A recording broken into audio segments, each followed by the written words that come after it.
भारत में भगवान शिव के अनेकों दिव्य मंदिर स्थापित हैं, लेकिन देश के अलग अलग भागों में स्थापित भगवान शिव के पावन 12 ज्योतिर्लिंगों का विशेष महत्व है। ये शिवलिंग कोई सामान्य शिवलिंग नहीं है। कहा जाता है कि इन सभी 12 स्थानों पर भोलेनाथ स्वयं प्रकट हुए थे। उसके बाद ही ये ज्योतिर्लिंग उत्पन्न हुए। ज्योतिर्लिंग एक संस्कृत शब्द है जिसका अर्थ होता है रोशनी का प्रतीक। इन 12 ज्योतिर्लिंगों में ज्योति रूप में भगवान शिव स्वयं विराजमान है।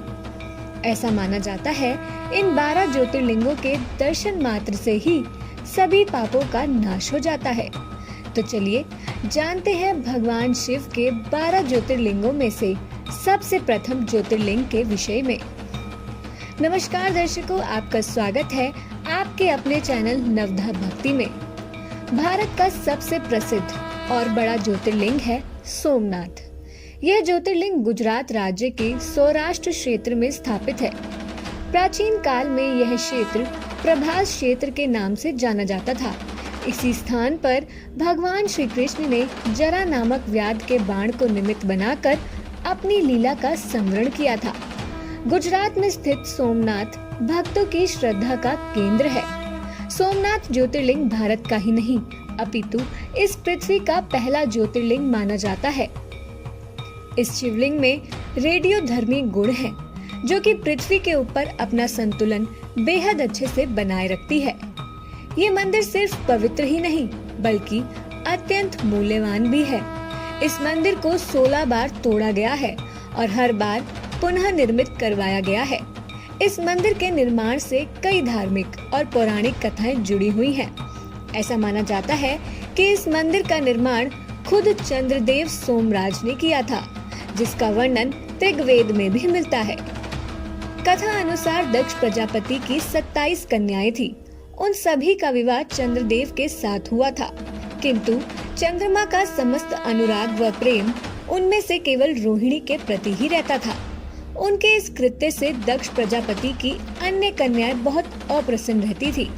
उन्होंने अपनी ये व्यथा अपने पिता को सुनाई। दक्ष प्रजापति ने इसके लिए चंद्रदेव को अनेक प्रकार से समझाया, किंतु रोहिणी के वशीभूत उनके हृदय पर इसका कोई प्रभाव नहीं पड़ा। अंततः दक्ष ने क्रुद्ध होकर उन्हें क्षयग्रस्त हो जाने का शाप दे दिया। इस शाप के कारण चंद्रदेव तत्काल क्षयग्रस्त हो गए। उनके क्षयग्रस्त होते ही पृथ्वी पर सुधा शीतलता वर्षण का उनका सारा कार्य रुक गया। चारों ओर त्राही त्राही मच गई। चंद्रमा भी बहुत दुखी और चिंतित थे। उनकी प्रार्थना सुनकर इंद्र आदि देवता तथा वशिष्ठ आदि ऋषिगण उनके उद्धार के लिए पितामह ब्रह्मा जी के पास गए। तब ब्रह्मा जी ने कहा, चंद्रमा अपने शाप विमोचन के लिए अन्य देवों के साथ पवित्र प्रभास क्षेत्र में जाकर मृत्युंजय भगवान शिव की आराधना करे। उनके कथन अनुसार चंद्रदेव ने 10 करोड़ बार मृत्युंजय मंत्र का जाप किया। इससे प्रसन्न होकर भगवान शिव ने उन्हें अमरत्व का वर प्रदान किया। उन्होंने कहा, चंद्रदेव तुम शोक ना करो, मेरे वर से तुम्हारा शाप मोचन तो होगा ही, साथ ही साथ प्रजापति दक्ष के वचनों की रक्षा भी हो जाएगी।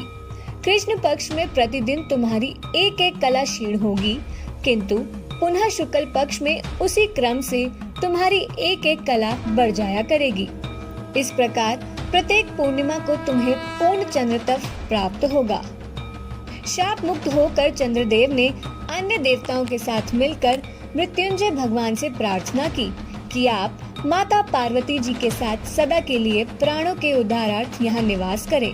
यहाँ पर देवताओं द्वारा बनाया गया एक पवित्र कुंड भी है, जिसे सोम कुंड या पाप नाशक तीर्थ कहते हैं।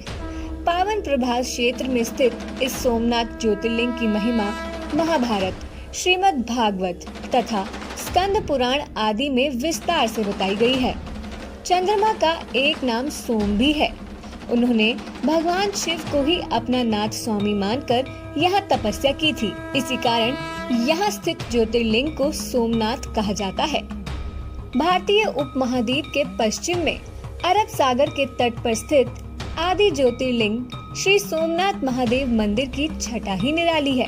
आपको बता दें कि यह प्रसिद्ध तीर्थ धाम ऐसी जगह पर स्थित है जहां अंटार्कटिका तक सोमनाथ समुद्र के बीच एक सीधी रेखा में भूमि का कोई भी हिस्सा नहीं है।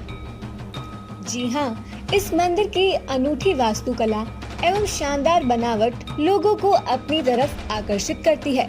इस मंदिर के दक्षिण दिशा की तरफ एक आकर्षक खंबा बना हुआ है जो कि बाण स्तंभ कहलाता है। वहीं इस खंबे के ऊपर एक तीर रखा गया है जो कि यह प्रदर्शित करता है कि इस पवित्र सोमनाथ मंदिर और दक्षिण ध्रुव के बीच पृथ्वी का कोई भी हिस्सा नहीं है।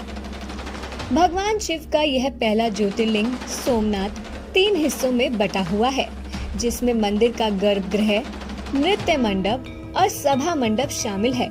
सोमनाथ मंदिर की ऊंचाई लगभग 155 फीट है। जब आप जाएंगे तो देखेंगे कि इस मंदिर के चारों ओर विशाल आंगन है। मंदिर का प्रवेश द्वार कलात्मक है।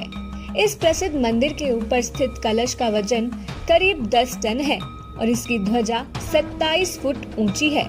यह मंदिर करीब 10 किलोमीटर के विशाल क्षेत्रफल में फैला हुआ है, जिसमें करीब 42 मंदिर हैं।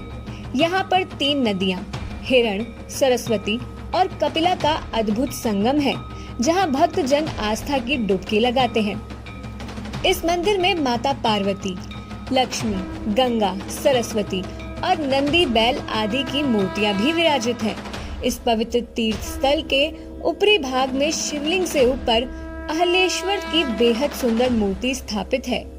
सोमनाथ मंदिर के परिसर में एक बेहद खूबसूरत गणेश जी का मंदिर भी स्थित है।